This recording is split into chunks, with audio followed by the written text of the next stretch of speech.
그래서 지금 현재 요거 화면부터 켜볼게요. 지금은 또 이렇게 전체적으로 초록색으로 좀 돌아왔네요. 제가 아침에 딱 캡처를 했을 때만 해도 이런 상태였거든요. 그러니까 저는 이걸 보면서 지금 확실히 예전과는 좀 다르다. 제가 이렇게 써놨죠. 현재 그 장 상황이 예전과는 확연히 다르다라는 것을 이 암호화폐 히트맵을 통해서도 또 느낄 수가 있었거든요. 근데 지금은 다시 좀 이렇게 초록으로 돌아온 상황입니다. 그래서 지금 일단 제가 오늘 준비한 자료로는 지금의 현재 상황이 또 예전에 그런 약세장을 겪었을 때와는 완전히 좀 다른 그런 경향을 보이고 있으면서 어떤 것을 좀 우리가 눈에 띄게 지켜봐야 되는지를 말씀을 드리면서 또 무엇보다 왜 버블은 반드시 찾아올 수밖에 없는가에 대해서 제가 자료를 좀 준비를 했거든요. 그래서 또 이제 마지막으로는 리플 상당히 지금 잘 버티는 중이다. 기대를 안 할 수가 없다라는 부분까지 제가 준비를 했으니까 그 부분도 참고를 하셔서 일단 제가 이제 순서대로 진행을 하도록 하겠습니다. 그 전에 지금 홀슈터님께서 관련 법안 통과에 어려움이 있는 것 같은데 어떤 영향이 미칠까요? 라고 말씀하셨는데 일단 오늘 아침에 제가 그 소식을 보니까 일단 간밤에 이제 하원을 통과하지 못했다라는 소식이 들렸는데 근데 결국에는 트럼프가 또 면담을 해가지고 뭐 내일에는 뭐 통과를 하겠다라는 얘기가 있었거든요.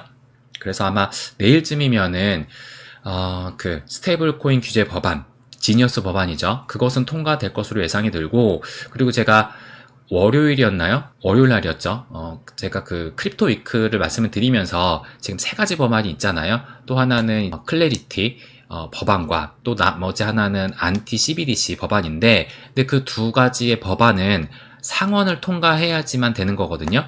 지금 현재 이 지니어스 법안만 하원을 통과하면 되는데 그때도 말씀을 드렸다시피 이 크립토 위크는 상원이 아니라 하원을 주도로 지금 나간 것이기 때문에 아무래도 나머지 법안들은 조금 지금 이번 주에 통과되기는 좀 어렵지 않을까. 그래서 저도 그때 이제 월요일날 말씀드렸어요. 일단 가시적으로 보이는 것은 이 지니어스 법안이 좀 통과되는 것을 바라봐야 되지 않을까 말씀을 드렸고 나머지 두 가지 법안은 조금 더 시간이 걸리지 않을까 라고 좀 생각이 듭니다. 그래서 그거에 대해서 짤막하게 말씀을 좀 드리고 이제 준비된 자료를 말씀을 드리도록 하겠습니다. 그러면 일단 먼저 어제 이 CPI가 발표가 됐잖아요. 그래서 제가 발표를 좀 지켜보자 라고 말씀을 드렸는데 그렇다면 어제 어떻게 발표가 됐느냐.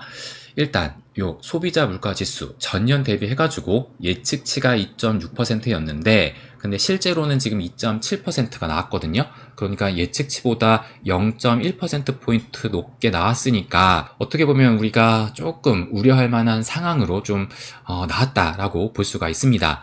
그런데 지금 보시는 것처럼 근원 소비자 물가지수를 보시게 되면은 지금 전년 대비가 예측치가 3.0%였는데 실제로는 2.9%로 0.1%포인트 낮게 나왔고 또 전월 대비해서도 예측치가 0.3%포인트였는데 실제로는 0.2%가 나왔으니까 이 0.1%포인트가 낮게 나온 거죠. 그래서 결과적으로 본다면 지금 이 헤드라인 이 CPI하고 근원 CPI하고 봤을 때 지금 이제 이 헤드라인은 좀 안 좋게 나왔지만 에너지하고 식품을 뺀 이 근원 CPI 같은 경우가 예측치보다 조금 소폭 낮게 나오게 됨으로써 어느 정도 조금 상쇄를 좀 시키지 않았나라고 또 생각이 듭니다. 그럼에도 불구하고 지금 보시게 되면은 이전 달과 비교해서는 지금 뭐 어쨌든 0.1%포인트 상승을 했다라고 볼 수가 있거든요. 그리고 이 헤드라인 같은 경우도 지금 이전 달은 2.4%였는데 지금 2.7%가 나왔으니까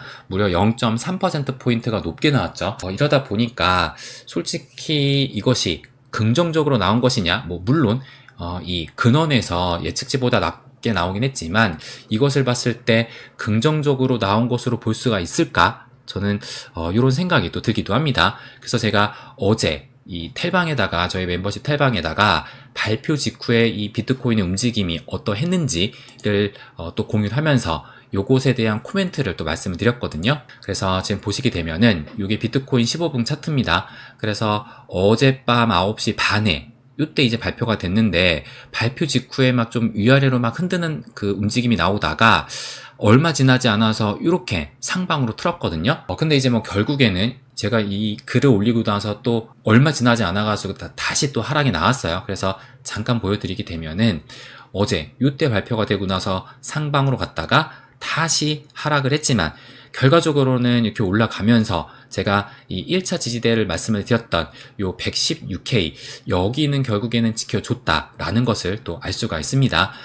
그래서 일단 어제 이 CPI가 발표된 이후로 상승을 이제 그 직후에는 보였는데 데이터로 보면은 마냥 긍정적인 것도 아님에도 불구하고 지금 상승이 나왔는데 그렇다면 이것이 무엇을 의미를 할까? 라고 제가 또 질문을 던졌습니다. 그러면서 저의 생각을 말씀을 드렸던 것이 이것이 무엇을 의미를 할까? 냉정하게 볼 때 이 CPI 데이터는 긍정적으로 나온 것은 아니라고 저는 생각을 합니다. 물론 근원이 예측치보다는 선방을 했지만 일단 한 달 전과 비교해서는 상승한 것이 사실이기 때문에 그 얘기는 일단 이 트럼프가 관세 정책을 지금 계속 또 밀어붙이고 있는데 이거에 대한 불안 요소가 해소된 것으로 보기에는 좀 어렵다라고 또 볼 수가 있는 거잖아요. 그렇기 때문에 그런 약간의 이 물가가 상승이 좀 보였는데도 불구하고 상방으로 틀었다라는 얘기는 저는 이것을 버블을 만들겠다라는 시장의 힘이 또 작용한 것이 아닌가라는 또 생각이 들었습니다. 그래서 다시 좀 보여드리면 어제 이 CPI가 발표된 직후에 이 금리 인하 그 예측치는 어떻게 변화가 됐느냐 이걸 또 보시게 되면은 먼저 일단 7월달부터 보여드릴게요. 이제 7월 30일 이제 한 보름이 채 안 남았네요. 보시는 것처럼 이제 금리 동결이 96.9% 아침에는 97%였는데 조금 내려왔네요. 그런데 이제 전날과 대비해서 93%에서 97%로 상승을 했으니까 이 정도면은 거의 금리 동결을 예상하고 있다. 그럼에도 불구하고 이 CPI가 발표된 이후로 오히려 더 지금 이 금리 동결을 점치고 있는 상황이고 또 9월달도 보시게 되면은 9월달 같은 경우도 이제 금리 동결이 무려 45%까지 상승을 했어요. 그러니까는 이제 금리 인하의 가능성을 얼마 전까지만 해도 상당히 높게 봤잖아요. 그러니까 일주일 전만 해도 지금 60%로 봤었는데 이제는 52%로 금리 인하를 점치고 있고 그 다음에 금리 동결이 이제 45%까지 상승을 했습니다. 그래서 전날 하루 전만 하더라도 37%였는데 이제 45%의 금리 동결을 예상을 하고 있다라는 얘기는 이 9월 달의 금리 인하도 지금 점점 그 기대감이 사라지고 있다라고 또 볼 수가 있는 거예요.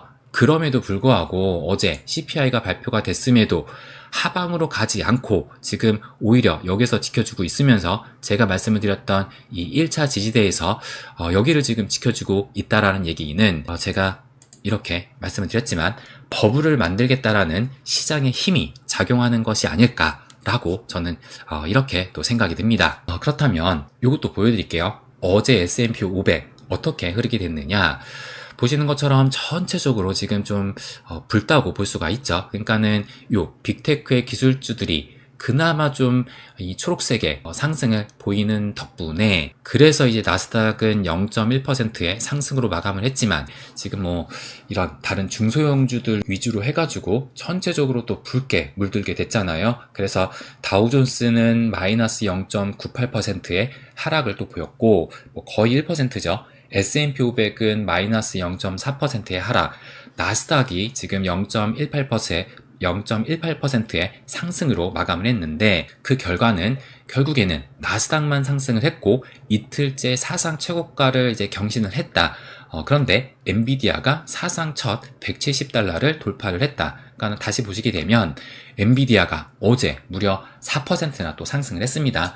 그러니까 어제 이 엔비디아가 유독 강했던 이유가 따로 있기는 해요. 지난 4월이었죠. 이 엔비디아가 중국의 H20이라고 하나요? 그 칩을, 그러니까 GPU를, 그러니까 중국 전용이에요. 그러니까는 좀 그 사양이 좀 딸리는 그 H20이라는 그 GPU를 원래는 수출을 하고 있었는데, 근데 이제 미국 정부에서 이것 때문에 그때 딥시크였나요? 그게 만들어지니까는 그것조차도 그 수출을 막았거든요. 근데 어제 날짜로 다시 이 미국 정부가 허락을 해주는 바람에 그 덕분에 지금 4%의 상승이 나오게 됐는데 어쨌든 지금 그 덕분에 이 나스닥은 사상 최고가를 다시 또 이어가게 됐고, 엔비디아는 사상 첫 $170까지 돌파를 했다고 합니다. 그런데 제가 어제 오후 3시 48분이었어요. 제가 이 멤버십 소통방에 이 톡을 또 올렸었는데, 이 톡이 뭐냐면은 한 이제 그램이라는 저희 회원님께서 사진 3장을 첨부를 했는데, 이 사진이 뭐였었냐면 온체인 지표를 첨부를 했는데, 이 온체인 지표를 챗 GPT한테 딱 붙여넣기 해가지고 이것을 분석해줘라고 하니까 그것에 대해서 이렇게 쫙 그 이미지를 읽고 분석을 해줬거든요. 그래서 그것을 보고 제가 뭐라고 말씀을 드렸냐면은 챗 GPT가 세상을 바꾸네요. 전의 버블은 끝난 게 아니라고 봅니다. 이제 진짜 시작이 된 것으로 봐요. 엔비디아 시총 1위가 의 버블의 진짜 시작으로 봅니다. 라고 말씀을 드렸습니다. 그러니까 저는 AI의 열풍, AI 버블이라는 얘기가 나온 지 꽤 되긴 했잖아요. 근데 저는 지금부터가 진짜 시작이 아닐까라고 또 생각이 듭니다. 그럼 왜 그렇게 생각을 하느냐? 제가 이것도 좀 말씀을 드리면, 일단 미국 시총 순위의 역사, 제가 좀 요 이미지를 조사를 해보니까 지금 이 2010년도부터, 그러니까 이때는 이제 애플이 2위에 있었는데 아마 2011년부터 해가지고 그때부터는 계속 줄곧 이 애플이 이 시가총액 1위를 차지했거든요. 그러니까 중간중간에 이 마이크로소프트가 간헐적으로 이제 잠깐 이제 올라온 적이 있지만, 그럼에도 불구하고 계속 좀 연달아 이 시가총액의 1위 자리를 차지했던 것은 요 애플로 또 볼 수가 있습니다. 그래서 작년까지만 하더라도 이제 애플이 좀 독보적으로 이 1위 자리를 지키고 있었는데, 그래서 그때가 지금 정확하게 이 스마트폰 혁명의 시대다 라고 또 볼 수가 있잖아요. 그러니까는 스마트폰이 제 기억으로는 2009년도에 나왔었거든요. 그러니까는 2010년도부터 뭐 2위를 차지하고 뭐 그 다음 해부터 이제 줄곧 1위를 차지했었으니까, 그러니까 스마트폰을 이 아이폰을 만들고 나서 이 애플의 주가가 이제 이 엄청 상승을 하면서 시가총액 1위를 차지를 했다고 또 볼 수가 있을 겁니다. 그렇다면 애플이 이 시가총액 1위를 달성하고 어떻게 흐르게 됐느냐? 제가 이제 애플 차트를 가져왔거든요. 그래서 이것이 이제 월봉이에요. 그래서 보시면 2011년부터 이제 현재까지 이 애플이 시가총액 1위가 되면서 그 걸어온 길을 이렇게 쭉 표시를 해놨는데, 보시는 것처럼 뭐 중간중간에 굴곡은 있지만 어쨌든 우상향을 하면서, 보시는 것처럼 이 시총 그 변화도 대략적으로 한 이때부터 그냥 볼까요? 이때부터 2010년 12월이니까 이때부터 쭉 보시게 되면은 고점까지 하게 되면 무려 2200%가 상승을 했고, 지금 현재 가격을 본다 하더라도 뭐 1700% 진짜 어마어마한 상승을 했습니다. 그러니까 시가총액 1위를 차지하고 나서 진짜 그 뒤부터가 이 애플이 정말 뭐 쉴 새 없이 달려왔다. 이때부터 시가총액 1위를 차지했을 때부터 시작을 했을 때부터 진짜 시작은 된 것이다. 이렇게 또 볼 수가 있다라는 겁니다. 그래서 지금 현재 애플의 시대는 어떻게 보면 같다라고 볼 수가 있잖아요. 그러면 지금 이제 이 엔비디아가 실질적으로 금을 제외하고는 시가총액 1위의 자리를 또 차지하게 된 건데, 근데 지금 이제 며칠 지나지 않았어요. 이 엔비디아가 얼마 전에 이 사상 최고가를 돌파를 하면서 시총 1위를 또 탈환하게 됐는데, 근데 지금 이 시총의 그 규모를 보게 되면 엔비디아가 이제 4조 1천억 원 정도, 근데 이제 마이크로소프트가 3조 7천억 원이니까 거의 한 4천억 원 정도로 더 이제 그 격차가 벌어지게 됐고, 또 애플과의 그 격차는 3조 1천억 원이니까 이제 1조 달러 정도가 차이가 납니다. 그래서 저는 앞으로 이 엔비디아가 계속적으로 좀 시가총액 1위를 차지하게 되면서 이것이 의미하는 것이 무엇이냐, 이 시대를 또 의미하지 않을까 라고 또 생각이 듭니다. 그래서 이제 저는 이 엔비디아가 앞으로 시총 1위의 이 장기 집권의 시대가 애플처럼 열리지 않을까 생각이 들어요. 그러니까 뭐 하게 되면은 이제 여러 기업들이 있잖아요. 뭐 오픈 AI도 뭐 시가총액 1위를 넘본다라는 얘기가 나올 정도로 이제 AI가 좀 열풍이 또 될 텐데, 그럼에도 불구하고 이 엔비디아가 시가총액 1위를 차지할 수 있다라고 볼 수 있는 것이 왜 그러냐면, 그러니까 뭐 오픈 AI 같은 경우도 AI 그 소프트웨어를 만드는 회사잖아요. 근데 이 오픈 AI, 그러니까 챗 GPT 같은 상품을 만드는 여러 기업들이 있습니다. 그러니까는 어떻게 보면 이 소프트웨어가 여러 기업들이 만들게 되면서 좀 경쟁을 하는 구도다라고 볼 수가 있는데, 근데 그 엔비디아 같은 경우는 이 GPU를 통해서, 그러니까 AI에 들어가는 그 칩을 만드는 거잖아요. 그러니까 어떻게 보면은 이제 그 하드웨어 제조업을 하고 있는데, 근데 애플도 보게 되면 뭐 이 장기 집권을 할 수 있었던 것 중에 하나가 일단 탄탄한 이 아이폰을 제조업을 기반으로 거기에서 이제 확장을 해가지고 소프트웨어까지도 이제 애플의 생태계로 또 사람들을 끌어들이게 되면서, 그러면서 또 시가총액 1위를 또 확고히 할 수 있었다라고 생각이 들거든요.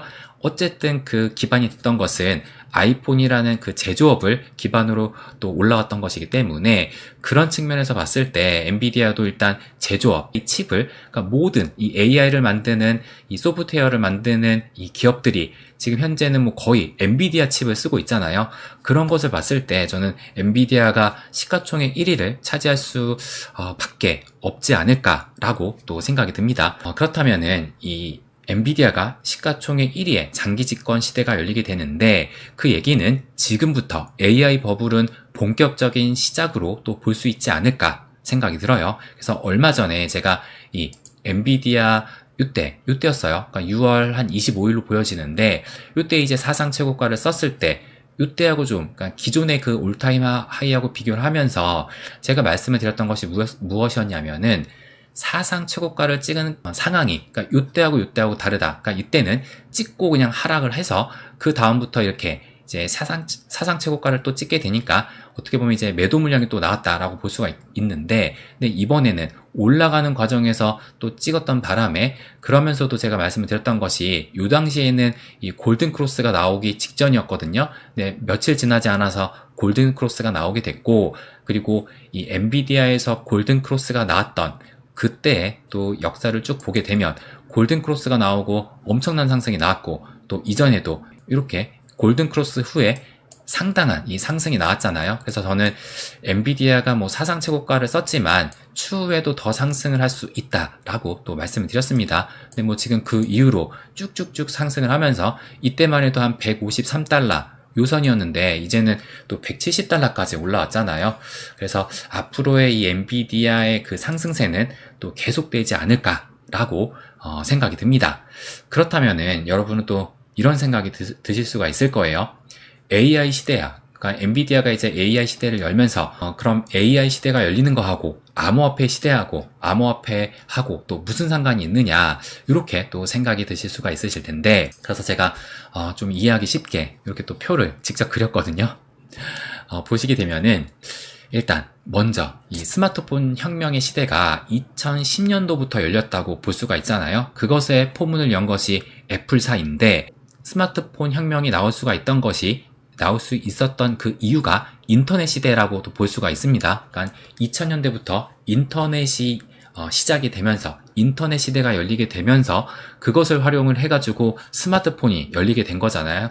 그렇기 때문에 또 스마트폰을 이용해서 또 모바일 뭐 쇼핑도 하고 뭐 여러 가지 앱들도 생기고 그러므로 해가지고 이제 스마트폰이 이 세계를 바꿨다라고 볼 수가 있는데, 지금도 마찬가지다라고 볼 수가 있는 것이, 앞으로 이 AI 시대가 열리게 되면은 저는 그 큰 이 범위 안에 또 하나의 섹터로 암호화폐 혁명이 또 발생이 되면서 이 암호화폐까지 함께 버블이 만들어질 수 있다라고 또 생각이 듭니다. 그러니까는 기존에는 인터넷 시대에서 스마트폰 혁명이 발생이 됐다면, 이제는 이 시대에서 암호화폐 혁명이 또 발생이 될 것이다 라고 또 생각을 하는 거예요. 그래서 이제 앞으로 이 AI 버블이 나오게 될 텐데, 이 버블은 암호화폐 시장에도 함께 버블을 만들게 될 것이다. 그러니까 어떻게 보면 이 암호화폐라는 것 자체가 좀 직접적으로 이런 좀 이 버블과 또 연관이 있다라고 볼 수가 있잖아요. 그러니까 직접적으로 암호화폐 자체가 뭐 주식처럼 거래가 되는 것이기 때문에 이 AI 시대가 열리게 됨으로써 암호화폐 혁명도 같이 열리게 되면서 버블도 함께 또 나타나게 되지 않을까라고 또 저는 이렇게 생각을 합니다. 그래서 제가 말씀을 드렸던 것이, 이제 앞으로 AI 시대가 열리면서 암호화폐 혁명까지 열리게 되니까 앞으로 이 암호화폐 시장도 지금 이제 막 시작이 된 거거든요. 아마 지금 우리가 지금 예상하기로는 이번 달부터 좀 본격적으로 시작을 하게 된다라면은 버블이 그래도 한 올해 하반기까지는 이어질 수 있지 않을까라고 생각이 듭니다. 그렇다면 지금 현재 이 비트코인이 어제 좀 하락이 됐는데 이 현재 그 흐름이 어떻게 또 볼 수가 있는지 그것부터 말씀을 또 드릴게요. 그래서 보시게 되면은 지금 123K의 요 고점을 찍고 나서 현재는 좀 하락을 해가지고 요 아래까지 하게 되면은 마이너스 6% 정도 하락을 한 거거든요. 그렇게 본다면 지금 어제가 한 마이너스 1.74% 정도 하락을 했습니다. 그러니까는 어제 하락을 했고 이제 하루 정도 지나고 오늘이 이틀째이기 때문에 저는 아직까지는 조금 더 흔들 수는 있다라고 또 생각을 합니다. 근데 어제도 제가 말씀을 드렸지만 일단 1차 지지선은 요 116K 요 정도 선을 말씀을 드렸거든요. 근데 이제 실질적으로 뚫린 것은 115K까지 터치는 하긴 했지만 어쨌든 지금 현재는 또 117K까지 올라오면서 이 1차 지지대는 좀 지켜주고 있다 라고 또 볼 수가 있어요. 그래서 여기에서 다시 한번 또 이 바닥을 테스트 할지 뭐 거기까지는 모르겠지만 일단 지금 현재 이제 막 하루가 지났고 오늘이 이틀째인 것을 봤을 때 조금 더 흔들릴 수는 있지만 뭐 그럼에도 불구하고 뭐 우리가 뭐 그렇게 크게 우려할 만한 그런 하락폭은 아니다 라고 또 볼 수가 있을 것 같습니다. 그리고 어제 이렇게 비트가 하락을 했음에도 불구하고 무엇보다 좀 중요하다라고 볼 수가 있는 것이 이것도 보여드리면 이더리움으로 좀 볼 수 있지 않을까 생각이 듭니다. 그러니까 어제 같은 경우가 이 비트코인은 하락을 했는데 이더리움은 오히려 지금 상승폭이 무려 4%, 지금 보시면 4%, 4.1%의 상승으로 또 마감을 했거든요. 뭐 물론 지금 소폭의 하락을 보이고 있지만 뭐 이제 뭐 막 시작된 거니까 또 버거타임 때 어떻게 될지 모르죠. 그래서 일단 어제 비트가 하락함에도 불구하고 이 이더가 상승을 했다라는 것은 상당히 또 의미 있는 이런 움직임이 아닐까라고 또 생각이 듭니다. 그러면서 또 하나 제가 또 이 이더리움과 BTC 페어 요것도 이제 중요하다라고 말씀을 드렸잖아요. 근데 이제 드디어 어제 날짜로 해가지고 요 박스권을 상단으로 또 상방으로 돌파를 했습니다. 그렇기 때문에 제가 이전에도 말씀을 드렸지만 이 박스권을 돌파하게 되고 나서는 이때부터 본격적으로 뭐 이더리움을 비롯해서 알트코인들도 함께 움직임이 나오지 않을까 요 부분을 또 말씀을 드렸습니다. 그러면서 아니나 다를까 이것도 보시게 되면은 이게 지금 비트코인 도미넌스 차트거든요. 그러니까 어제 제가 저희 멤버십 텔방에 이것을 보여드리면 제가 이때 말씀을 드렸어요. 비트코인이 하락이 나왔는데 비트 도미가 그 어느 때보다 지금 더 많이 하락을 하고 있다라고 말씀을 드렸어요. 그때가 이제 보시면 64.12%거든요. 아직 64%를 깨지 않은 그 상태였습니다. 그런데 현재를 보시게 되면은 현재는 63.8%까지 또 하락을 했습니다. 그러니까 어제 그러니까는 간밤에 조금 더 하락을 했다라는 거예요. 그 얘기는 비트가 약세를 겪었음에도 불구하고 이 알트들이 상당히 좀 버텼다라고 볼 수가 있고 또 오히려 특히 이제 이더리움 같은 경우가 오히려 지금 상승이 나온 상황이잖아요. 그렇게 본다면 비트 하락에 알트들은 버티고 이더리움은 오히려 상승을 했다? 저는 이것은 확실한 이 불장의 신호탄으로 좀 볼 수 있지 않을까라고 또 생각이 듭니다.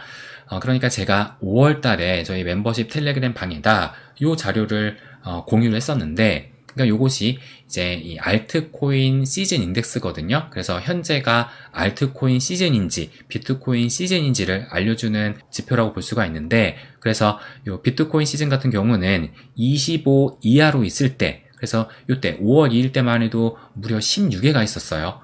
그래서 이때는 이제 비트코인 시즌이다 라고 볼 수가 있었고 알트 시즌이 되려면은 75 이상으로 또 상승을 해야 되거든요. 제가 이때 말씀을 드렸던 것이 일단 비트코인 시즌에 머물기만 한다면 시간이 뭐 얼마나 걸릴지는 모르지만 어쨌든 반드시 이 알트코인 시즌은 반드시 찍었다 라고 또 말씀을 드렸습니다. 그래서 알트 시즌은 분명히 또 오게 된다라는 것을 말씀을 드렸는데 그렇다면 이때 5월 2일에서 이제 현재 어떻게 변화가 됐느냐를 보여드리면 이게 지금 현 시점이거든요. 그래서 현 시점 보시게 되면은 그 수치가 39예요. 그러니까는 5월 2일 때만 해도 16에 있었던 이 인덱스 수치가 현재는 39니까 올해 5월 달도 한 30일까지 올라왔었는데 지금은 39니까 좀 더 올라온 상황이고, 그리고 이제 작년 11월 이 트럼프가 당선이 됐었을 때가 11월 6일이었잖아요. 11월 6일이라면은 보시면